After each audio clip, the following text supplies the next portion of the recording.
আউযু বিল্লাহি মিনাশ শাইতানির রাজিম বিসমিল্লাহির রহমানির রহিম। আসসালামু আলাইকুম ওয়া রাহমাতুল্লাহি ওয়া বারাকাতুহু।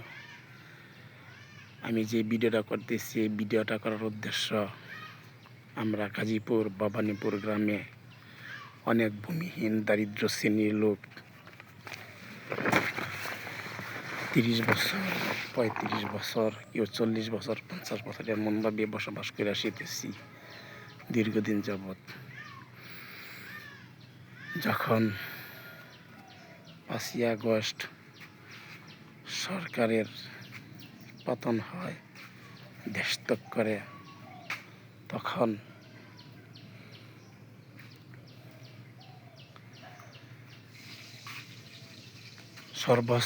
সর্বস্তরের লোক, সচ্ছল লোক, দারিদ্র শ্রেণীর লোক, সকল শ্রেণীর লোক গণহারে ঘরবাড়ি তৈরি করে, যেটা সবার দৃষ্টিতে মন্দ হিসেবে উপস্থিত হয়।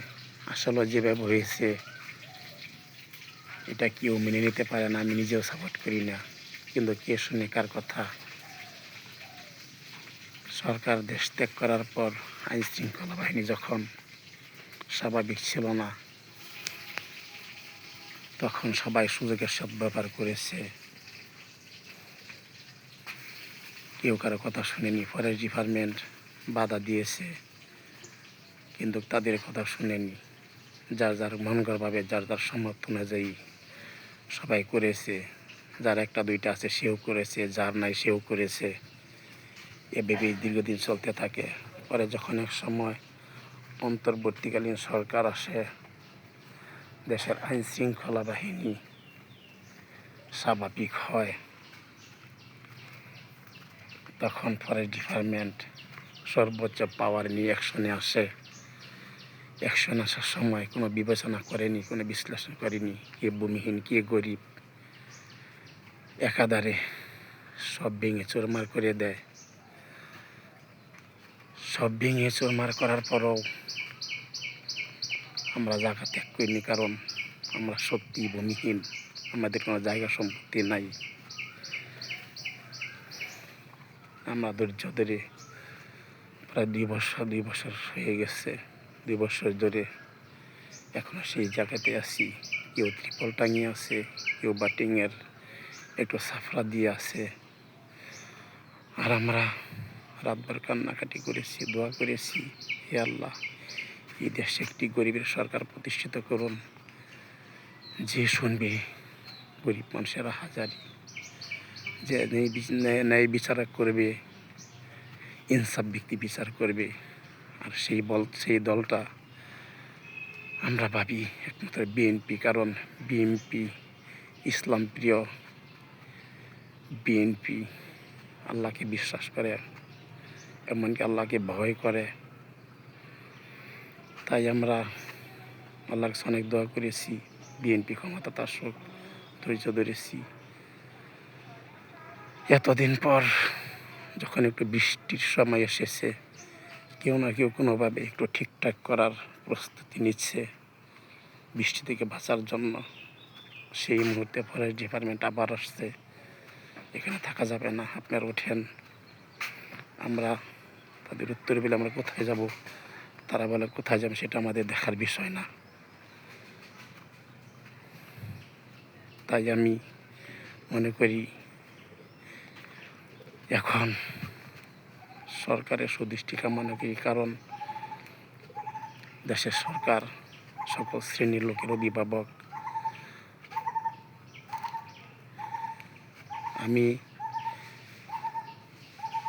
শহীদ প্রেসিডেন্ট জিয়াউর রহমান, যিনি বিএনপির প্রতিষ্ঠাতা, তার সুযোগ্য স্ত্রী, আমাদের বাংলার জমিনের মাটি ও মা, তিনবারের প্রধানমন্ত্রী বেগম খালেদা জিয়ার সুযোগ্য সন্তান জনাব তারেক রহমান, ও আমাদের ভবিষ্যতের দ্বিতীয় মাতা, আপসীন মাতা হবে যিনি, গরিবের হাজারি শুনবে যিনি, ন্যায় বিচারক হবে যিনি, ইনসাফ ব্যক্তি বিচার করবেন যিনি, তিনি আমাদের আম্মা জান জাইমা রহমান। আমি আপনাদের পিতা এবং কন্যার সুদৃষ্টি কামনা করি। অনুগ্রহ করে আমাদেরকে একটু দৃষ্টি দেন, আমাদেরকে মাথা গোঁজা ঠাঁই করে দিন। যে দেশে লক্ষ লক্ষ রোহিঙ্গারা বসবাস করে আসিতেছে, সেই দেশে আমরা কি আপনার দেশের নাগরিক হইয়া একটু মাথা গোঁজার ঠাঁইয়ের আশা করতে পারি না? বিগত সরকারগুলো প্রত্যেকেই ভূমিহীনদের জন্য কিছু না কিছু অবদান রেখেছে। তাই আমি বলবো আপনার দৃষ্টিটা যেন বিগত সরকারদের চাইতেও উঁচু মাপের হয়। বিগত সরকার কাছ থেকে সুবিধা তারা ভোগ করেছে যারা অন্যায়ের সাথে আপোষ করতে পেরেছে। আমরা অন্যায়ের সাথে আপোষ করতে পারিনি, কারণ বিএনপি আমাদের রক্তের মাংসের সাথে জড়িত। তাই বলবো, yes, the Bangladesh Nationalist Party BNP is one of the major and widely known political parties in Bangladesh. So we will request you to play a positive role. I love BNP very much. We will continue to love it. সকলের সুস্বাস্থ্য কামনা করে বিদায় নেওয়ার আগে বলবো, আপনারা যাদের একটু আমাদের প্রতি মায়া হয়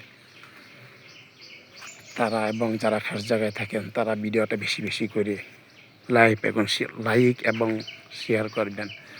আপনাদের লাইক ও শেয়ারের মাধ্যমে আমার নিউজটা অতি দ্রুত, আশা করি আমাদের শ্রদ্ধাভাজন নেতা, বাংলার জমিনের মাটি ও মানুষের অভিভাবক জনাব তারেক রহমান ও তার সুযোগ্য কন্যা জাইমা রহমানের দৃষ্টিতে পড়বে, হয়ে যাবে আমাদের একটু মাথা গোঁজার ঠাঁই। এই আশা ব্যক্ত করে আমি বিদায় নিচ্ছি। আসসালামু আলাইকুম রহমতুল্লাহি ওয়া বারাকাতুহু। সবাই ভালো থাকুন, সুস্থ থাকুন। খুদা হাফেজ। See you soon.